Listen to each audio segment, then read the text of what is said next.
안녕하세요. 사진 찍는 조종사 비비드입니다. 이번 컨텐츠는 밀라노 대성당 여행 정보와 포토그래피입니다. 두오모는 이탈리아어로 도시를 대표하는 성당에 붙이는 명칭인데 하나님의 집을 의미하는 라틴어 누모스가 어원입니다. 또한 두오모는 영어로 돔, 반구형 지붕이란 뜻도 있습니다. 그러면 본격적으로 밀라노 대성당에 대하여 알아보겠습니다.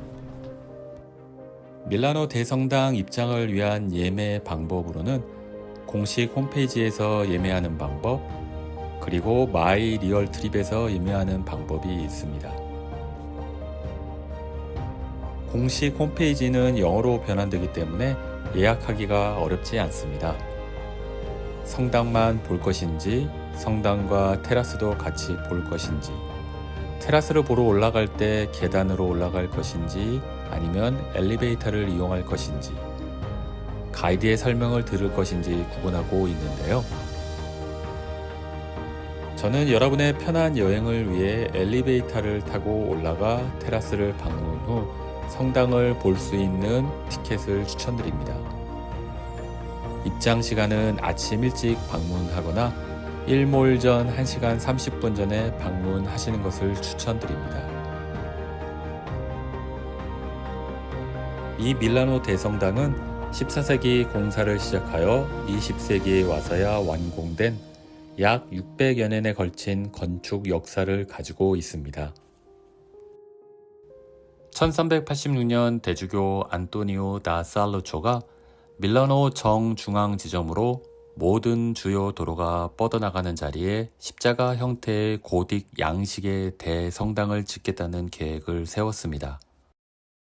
약 600여 년의 공사 기간 동안 건설 비용의 문제, 설계상의 문제, 그리고 각 시대별 유행하는 건축 양식이 반영되어 지금의 밀라노 대성당이 탄생하였습니다. 지하철 두오모역에서 내려서 밖으로 나오면 웅장한 밀라노 대성당의 정면을 마주치게 되는데요.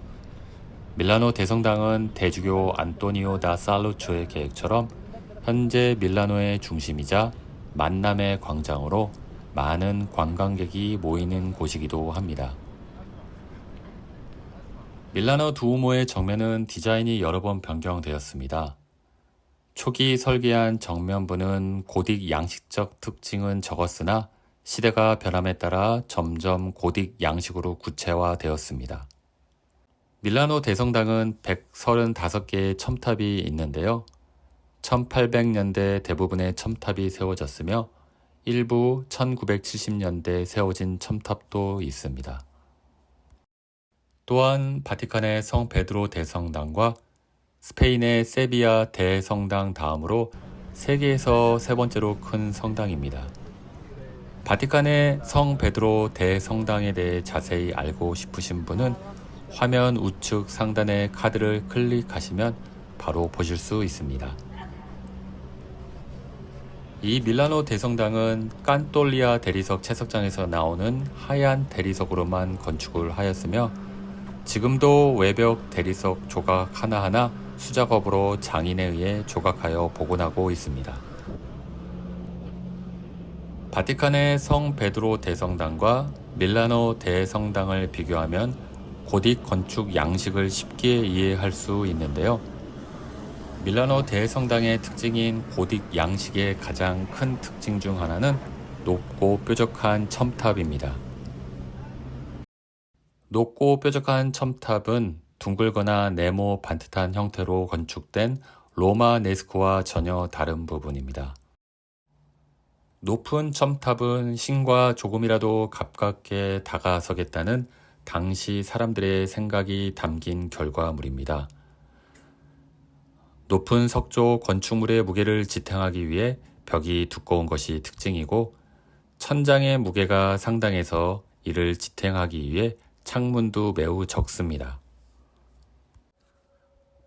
그래서 어떻게 하면 건물 내부에 많은 빛이 들어오고 이 빛이 많은 이들에게 감동과 신앙심을 줄 수 있을까 하는 고민의 결과물로 건물 내부에는 많은 기둥이 있고 성경 말씀을 유리창에 그려놓은 스테인드 글라스로 발전하게 되었는데요. 이런 고딕 양식의 특징을 온전히 간직하고 있는 것이 바로 밀라노 대성당입니다. 그러면 지금까지 설명해드린 내용을 바탕으로 저와 함께 밀라노 대성당 안으로 가 보실까요? 엘리베이터를 타고 누모의 지붕, 테라스로 올라갑니다. 3년 전에 이곳을 방문했을 때에도 복원 공사 중이었는데 지금까지 끝나지 않은 것을 보면 오래되어 부분 손상된 첨탑 하나하나, 대리석 벽면 하나하나 얼마나 정성을 다해 복원을 하는지 짐작할 수 있습니다. 135개의 첨탑과 첨탑 위에 올려진 성인 석상들은 1404년에 만들어지기 시작하였으나 대부분의 첨탑은 1800년대에 지어졌고 1970년대에도 일부 지어졌습니다. 현재는 새로운 첨탑을 짓지는 않고 기존 첨탑 중 손상된 것을 복원하고 있습니다.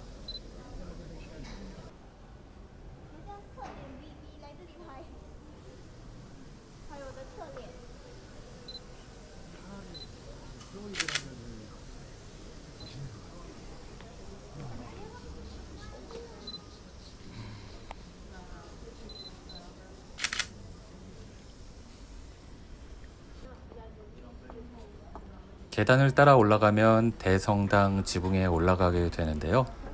여기서 대성당의 제일 높은 첨탑과 돔을 보실 수 있습니다. 그러나 보시는 영상과 같이 아직까지 복원을 하고 있습니다. 원래의 모습은 지금 보시는 사진과 같습니다. 가장 높은 첨탑에는 금박을 입힌 마돈니나상이 있는데 이 마돈니나상은 밀라노시를 수호한다고 믿어서 1774년에 완공된 첨탑 꼭대기에 올려 세웠습니다.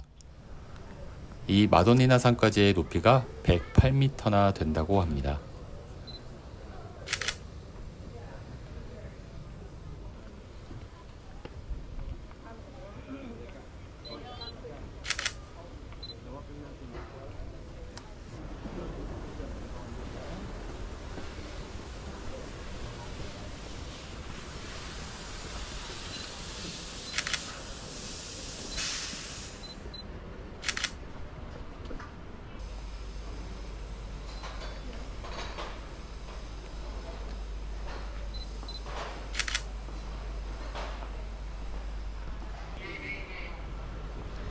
지붕 테라스에서 내려올 때는 엘리베이터를 타지 않고 좁은 계단으로 내려옵니다. 계단 중간 층마다 직사각형의 환기구가 있는데요. 이 직사각형의 환기구를 통해 들어오는 빛과 그 빛 사이로 보이는 대성당의 첨탑의 모습이 참 아름답습니다.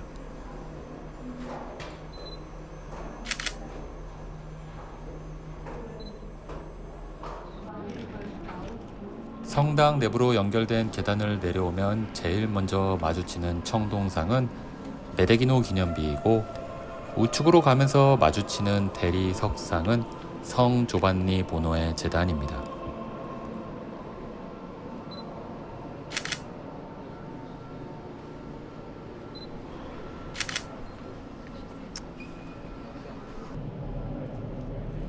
지금 보시는 영상의 석상은 성 바르톨로메오 석상입니다. 저에게 성 바르톨로메오 석상은 바티칸의 성 베드로 성당에 있는 피에타와 같이 강렬한 인상을 준 석상입니다. 바르톨로메오는 예수 그리스도가 임명한 12제자 중 한 사람인데요.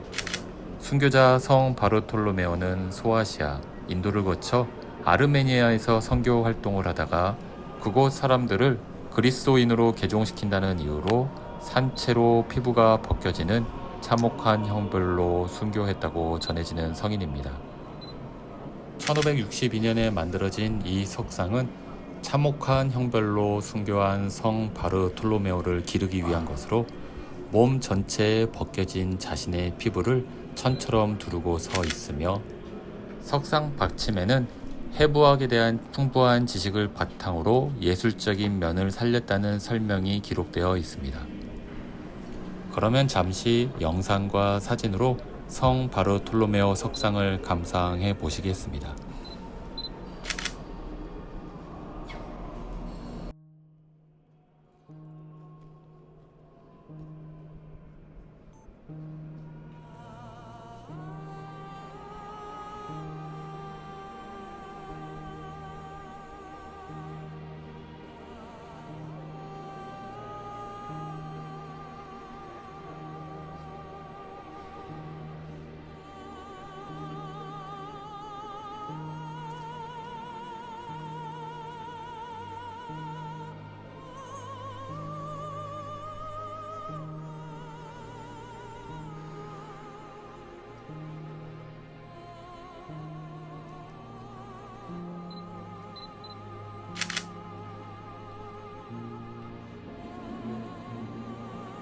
두오모의 모든 대형 창에는 고딕 양식의 관습에 따라 이야기가 기록된 스테인드 글라스가 있습니다.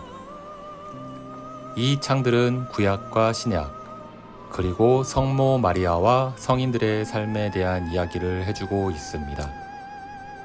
스테인드 글라스를 통해 들어오는 빛과 무게 있는 고딕 양식의 건축 형태, 그리고 높게 뻗어 있는 많은 기둥이 있는 교회 내부의 모습은 나의 자신을 경건하게 만듭니다.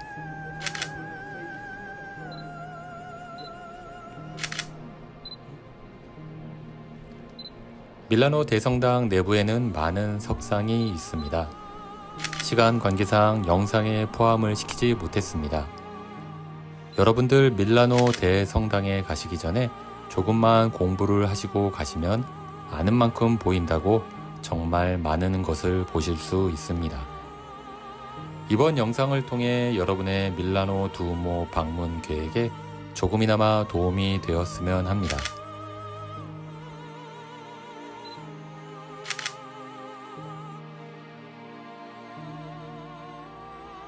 그러면 마지막으로 두오모 내부의 모습을 감상하시면서 다음 영상은 미국 샌프란시스코에서 다시 찾아뵙겠습니다.